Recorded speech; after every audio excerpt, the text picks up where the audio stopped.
Bismillahirrahmanirrahim. Assalamualaikum warahmatullahi wabarakatuh. Apa kabar semua anak-anak sekalian? Bu Dewi harap kalian masih tetap semangat belajar hari ini. Hari ini kita akan belajar fikih untuk kelas 5. Bersama segenap siswa MI Muhammadiyah 1 Jombang, The Inspiring School. Selamat belajar ya. Semoga Allah memberikan rahmat dan kemudahan dalam belajar.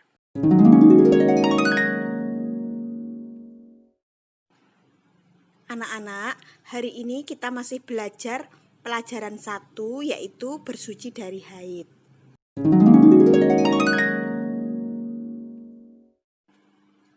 Masih ingat ya? Pada pertemuan 1 dan 2 dulu, apa saja yang kita pelajari? Di antara yang kita pelajari adalah pengertian haid, ciri-ciri darah haid, waktu keluarnya haid, dan hal-hal yang dilarang pada saat haid.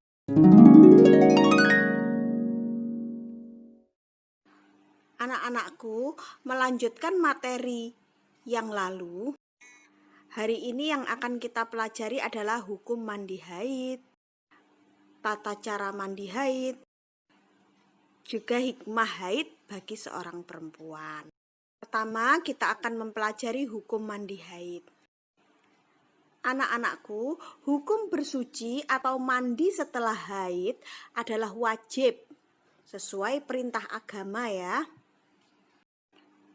Lalu kapan mandi haid harus dilaksanakan?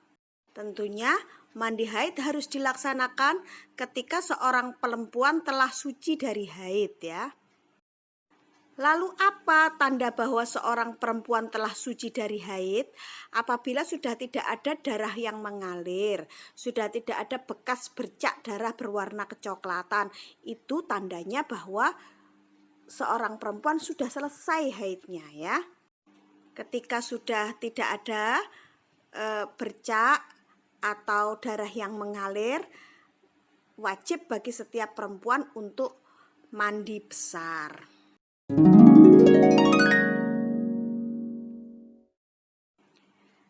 Nah, ini dalilnya ya, sabda Nabi Muhammad SAW. Tirukan bersama ya.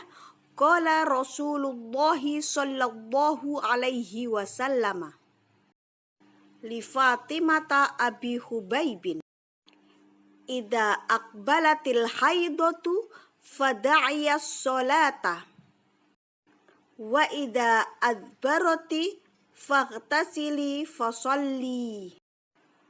Rawahul Bukhari ya. Artinya Rasulullah Shallallahu Alaihi Wasallam bersabda kepada Fatimah binti Abu Hubaib. Apa isi sabda Nabi kepada Fatimah? Apabila datang haid itu, hendaklah engkau tinggalkan sholat. Dan apabila habis haid, hendaklah engkau mandi, lalu kerjakan sholat. Hadis riwayat Bukhari.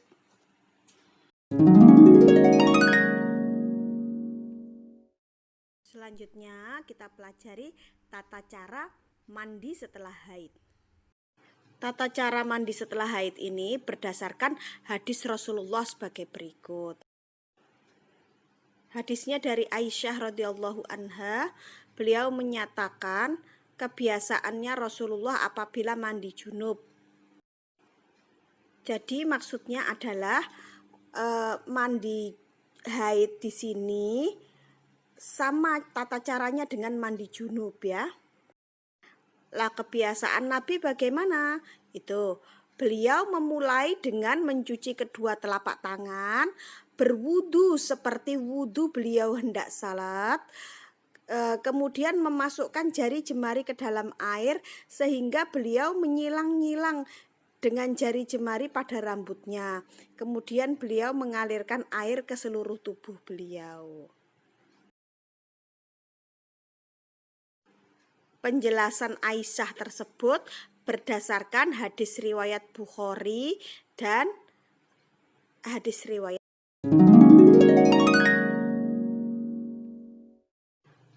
Nah, sekarang pertanyaannya, mengapa Rasulullah SAW selalu memasukkan air ke sela-sela rambut beliau dengan jemarinya?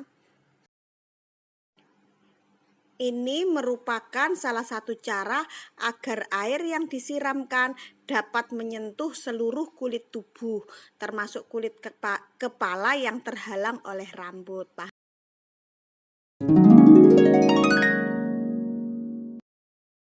Selanjutnya, bagaimana tata cara mandi besar? Nih, pertama membaca basmalah dengan niat dalam hati, menghilangkan hadas besar, lalu mandi. Setelah itu membasuh kedua telapak tangan 3 kali. Beristinja. Apa itu beristinja? Membersihkan segala kotoran yang terdapat pada kemaluan. Berwudu, seperti hendak melaksanakan sholat ya. Terus membasuh kepala dan kedua telinga sebanyak 3 kali. Yang terakhir, inti daripada mandi besar adalah menyiramkan air ke seluruh tubuh, mengalirkan semuanya harus terkena air seluruh tubuh ya. Paham ya? Sumbernya Syekh Kamil Muhammad Uwaid. Anak-anakku, Islam agama yang suci, mengajarkan umatnya untuk selalu bersih dan menjaga kebersihan. Lalu, apa hikmah yang terkandung di balik perintah mandi wajib setelah haid atau junub? Hikmahnya adalah sebagai cara pembersihan diri dari tercemarnya bakteri yang ditimbulkan ya. Perhatikan, di sini ada beberapa pekerjaan sunnah yang dilakukan ketika mandi wajib. Ya, pekerjaan sunnah diantaranya adalah menghadap kiblat, membasahi tubuh sebanyak 3 kali, membasuh kemaluan, berwudu sebelum memulai mandi, menggosok-gosok badan dengan tangan. Itu adalah pekerjaan sunnah. Lalu apa pekerjaan wajibnya? Pekerjaan wajibnya adalah berniat dan mengalirkan air ke seluruh tubuh. Jika kalian sudah berniat mandi wajib dan sudah mengalirkan air ke seluruh tubuh dan lupa melakukan hal-hal sunnah itu, tetap mandi wajibnya sah ya. Bu, sabun saya habis dan samponya habis, bagaimana? Yang penting kalian sudah niat dan mengalirkan air ke seluruh tubuh, itu mandi wajibnya tetap sah.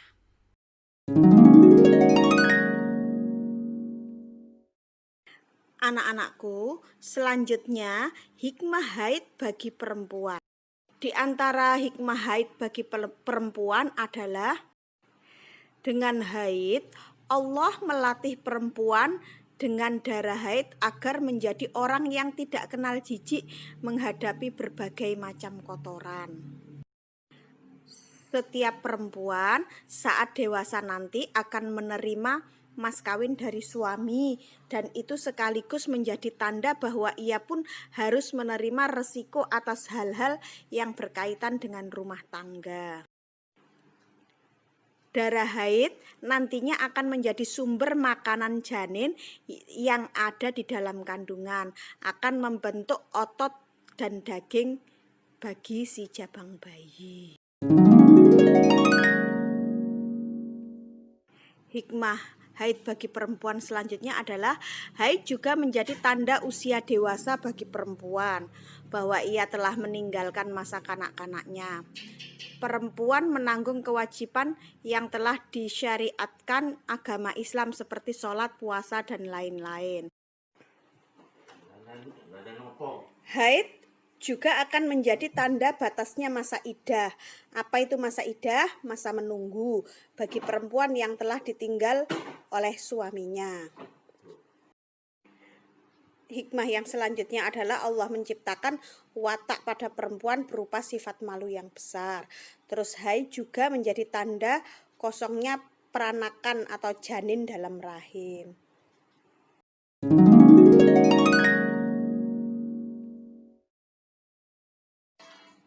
Anak-anak, jangan lupa untuk mengerjakan tugas ini ya.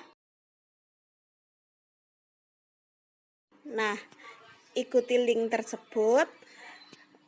Nanti untuk memudahkan kalian mengikuti link, Bu Dewi tuliskan kembali linknya di bawah video ya. Sebelum kita akhiri, jangan lupa like, komen, dan subscribe-nya.